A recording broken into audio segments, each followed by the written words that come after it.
Without a doubt, this was a significant day here along the Korean demilitarized zone. In an extraordinarily short amount of time, North and South Korea were able to come to terms on a number of different issues, including the announcement that they will be holding talks in the very near future on easing the military tensions on the Korean Peninsula. Certainly welcome news in the region and around the world, but that came with some ominous words from the North Koreans, who stated that their nuclear weapons are pointed directly at the United States, and only the United States, not South Korea or Russia or China. So North Korea really making it clear that they are continue to be very unhappy with the policies of maximum pressure pushed by the Trump administration. North Korean state media putting out an article today saying that the United States must learn how to peacefully coexist with a nuclear-armed North Korea, or, in their words, face ruin. So it's really not clear how far these talks over de-escalating tensions can go when the biggest issue of all, the nuclear program, North Koreans still digging in their heels, just as they have in conversations that I've had repeatedly with North Korean officials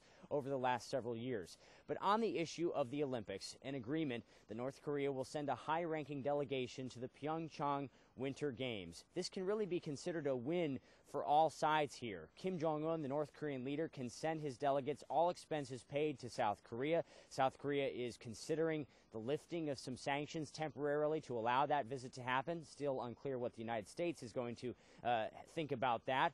And Kim Jong-un can also point to the fact that President Trump and President Moon Jae-in of South Korea agreed to temporarily delay joint military drills that were due to kick off during the Paralympic Games. And from President Moon's perspective, this is also a win for him. He campaigned on a promise of engaging with the North Koreans. He has now delivered on that promise. And also, South Korean officials believe that by bringing North Koreans into the fold and having them participate in what they are trying to brand as a peace Olympics, that there will not be a North Korean missile launch or nuclear test, some kind of activity that could potentially spook spectators and disrupt the most important international sporting event South Korea has hosted since the Summer Games in Seoul back in 1988. In the short term, images of peace, maybe like what we saw back in Rio in 2016, when the North Korean and South Korean gymnasts took a selfie together during a practice, really kind of a symbolic photo that went viral back in 2016 to show that sports can bring people together, even from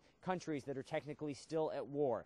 But it's what happens after the Olympics that really counts, and it's an open question whether or not this apparent breakthrough in the short term will lead to long-term results for the Korean Peninsula. Will Ripley, CNN, along the demilitarized zone in South Korea.